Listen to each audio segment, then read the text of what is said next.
Oi, tudo bem? Você está fazendo um TCC, uma dissertação, uma tese. Esses são textos acadêmicos mais longos que demandam muito estudo, muita leitura e muita escrita. Ao longo dos anos, eu identifiquei alguns tipos de situações que podem bloquear a nossa escrita. Alguns deles, inclusive, eu passei também. E hoje eu quero falar aqui com vocês sobre esses bloqueios e por que você deve identificá-los para que eles não atrapalhem mais a tua vida acadêmica e a tua escrita, ok? O primeiro bloqueio que a gente sempre tem é o drama da página em branco. A gente nunca sabe por onde começar, não é verdade? Pois bem, a gente começa sempre pelo começo, uma coisa muito óbvia. E a dica que eu gostaria de deixar para vocês aqui, quando você não sabe por onde começar, a página em branco, pesquise qual é a estrutura do gênero textual que você está escrevendo. Como assim gênero textual? Um gênero textual é um tipo de texto o qual você está escrevendo. Um TCC tem uma estrutura. Então você precisa saber que estrutura é essa para que você comece a escrever a partir dessa estrutura. Isso é muito importante porque às vezes as pessoas acabam escrevendo seus textos e depois elas precisam adaptá-los à estrutura exigida pelos seus programas. Então pesquise isso, ok? É bem importante que você saiba qual é a estrutura do TCC, da dissertação ou da tese. Algumas são bem fechadas, bem fixas, e outras são mais abertas e maleáveis.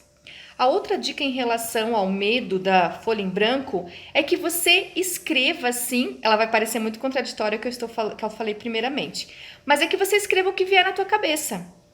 Às vezes uma frase, ela pode gerar muitas coisas, muitas reflexões. E às vezes a gente não faz isso. Ah, isso é besteira. Mas toda vez que você tiver algum pensamento relacionado à sua pesquisa, escreva. Se você estiver com o celular ali na mão, anote, mande uma mensagem para você mesmo. Eu criei um grupo entre eu e mim mesma, que eu ficava mandando várias ideias que me surgiam ao longo do dia durante o meu processo de escrita, ok? O segundo motivo que pode bloquear a sua escrita é quando você já está no caminho da pesquisa e de repente tudo perdeu sentido. Você não consegue mais visualizar qual é o sentido de você estar escrevendo aquela pesquisa. Isso acontece principalmente, penso eu, posso estar equivocada, vocês podem me falar aqui com pesquisas mais subjetivas da área de humanas. Eu, por exemplo, fiz na área de literatura. E às vezes você pensa que está fazendo as coisas tudo errado, digamos assim. Mas é muito importante aqui que você se reconecte com a tua pesquisa. Como assim? Ora, você está ou no término de uma graduação fazendo um TCC, ou no mestrado e no doutorado, onde você já consegue escolher um pouco mais aquilo que você, a linha de pesquisa que você quer seguir. Isso provavelmente foi por algum motivo, você não está aí por acaso, não é mesmo? Então procure se reconectar com aquilo que te movimentou, que te deu essa ação para você chegar onde você está. É muito importante que você veja o sentido da tua pesquisa. E às vezes ela tá em pequenos detalhes que a gente vai esquecendo ao longo do caminho. Por exemplo, no mestrado e doutorado, mestrados geralmente são 2 anos, doutorados são 4 anos. É muito normal a gente se perder no meio do caminho. Então, assim, quando você se desconectar, ver que a sua pesquisa perdeu o sentido, volte, relembre lá nas suas memórias o que te fazia vibrar, o que fazia o teu coração feliz quando você resolveu fazer essa pesquisa. Com certeza deve ter alguma coisa aí dentro de você que ressoa, porque você não está por acaso fazendo essa pesquisa, ok? O terceiro motivo que nos faz bloquearmos na nossa escrita, ele está relacionado, infelizmente me parece bastante comum, problemas com orientação. Todos nós sabemos que quando estamos finalizando um TCC ou fazendo uma pesquisa de mestrado e doutorado, nós temos o orientador, orientadora para nos acompanhar nesse caminho. E acontece que muitas vezes a gente fica muito perdida e não se encontra no caminho e parece que nossos orientadores nos abandonam. Eu não sei se você já sentiu essa sensação, mas muitas pessoas me relatam que isso acontece muitas vezes. Infelizmente, aqui eu tenho para dizer uma coisa para vocês. Existe uma limitação em relação ao que você pode, de fato, exigir que o seu orientador te faça. Isso é um papel dele, né? E dentro de uma ética de trabalho, certamente ele deve fazer isso. Se ele não estiver fazendo, você tem meios também para recorrer, para mudar de orientação ou tentar descobrir isso de uma forma formal, né? E amigável. Embora eu já tenha ouvido histórias que aconteceram não tão amigáveis assim. Mas, num segundo momento, o que eu posso te dizer é fale com o seu orientador, com a sua orientadora, expresse aquilo que você está sentindo, não só do ponto de vista da formalidade, do trabalho em si, mas às vezes você não está se sentindo bem e é importante que a pessoa que te orienta esteja ciente do que está te acontecendo. Afinal de contas, somos todos humanos e todos nós temos desafios, problemas diários e é muito importante ter esse diálogo aberto com a sua orientadora, o seu orientador, porque às vezes ainda eu percebo, talvez isso seja uma leitura minha, você vai me dizer se concorda ou não. A gente ainda tem uma certa hierarquia e a gente às vezes sente receio de falar com o nosso orientador porque tem medo de ser julgado, tem medo de se sentir uma pessoa burra, digamos assim, entre aspas, né, gente? Porque quando você tá principalmente numa pós-graduação, nossa, temos que ser perfeitos e temos que saber tudo. Só que não, né? Não é assim que funciona.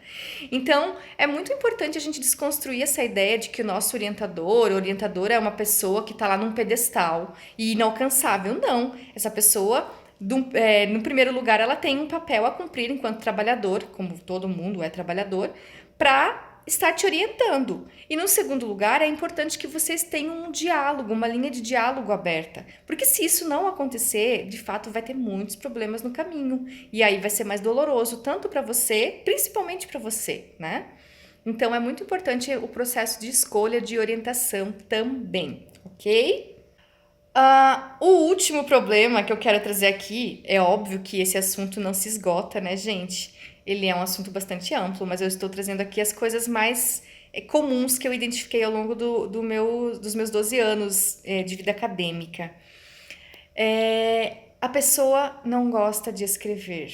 Oh my God. Isso é um drama, porque o que acontece? Você precisa, é uma obrigação, uma obrigatoriedade, você tem que escrever um TCC, uma dissertação, uma tese. No TCC, até vai, ok, a pessoa, não gosto, mas tem que fazer isso por obrigação. Agora, no mestrado e no doutorado, você já entra sabendo que o teu produto final que você deve entregar é uma dissertação e uma tese. Então, você precisa rever os seus pontos de vista, não é verdade? Porque de nada adianta você querer ficar fazendo e sofrendo ali com uma coisa que você não gosta de fazer. Mas, assim, a gente não faz tudo que a gente gosta também, né, gente? Então, digamos que você esteja no TCC e obrigatoriamente você precise escrever. É importante que você tente fazer um texto minimamente aceitável para que possa ir para uma banca, né? Porque afinal de contas você vai passar por uma banca. Eu sei que áreas de exatas e áreas de pesquisas mais objetivas, os TCCs, eles nem são tão grandes assim. Então, se você tem bastante problema para escrever, eu sugiro que você leia bastante, procure talvez uma consultoria de escrita. Eu, por exemplo, posso te ajudar. Meu WhatsApp está aqui embaixo também, tá? Porque com certeza as pessoas que fazem essas pesquisas mais, digamos assim, objetivas, quando elas precisam passar para o papel, às vezes acaba sendo o maior problema. Ela vai lá, ela consegue descobrir a fórmula, sei lá, a vacina do Covid. E depois para passar no papel é a parte mais difícil. A dica que eu dou é leia bastante material da sua área que você consegue se familiarizar um pouco mais com esse gênero. Provavelmente são textos mais descritivos, né? Então, procure trabalhar textos descritivos, escrevendo coisas descritivas. Ah, existe um passo a passo para isso. Primeiro isso, segundo aquilo, terceiro aquilo outro, né? Mas enfim, eu sei que escrever não é todo mundo que gosta, são poucas talvez as pessoas que gostem de escrever, mas ela não precisa ser um grande drama e não precisa atrapalhar a sua vida. Você só precisa talvez rever os seus pontos de vista e a sua ligação com a sua pesquisa. Isso é muito importante, gente. Por isso que eu ofereço uma consultoria terapêutica de escrita, porque às vezes o maior problema nem é você escrever. Você está numa graduação, no mínimo, então você sabe escrever, você é letrado. A questão é que às vezes vem outros problemas emocionais e mentais que nos atrapalham. Por isso que é muito importante que você se conheça, ok? Se você gostou desse vídeo, compartilhe, curta e comente para que eu possa criar mais conteúdos desta área para você. Gratidão!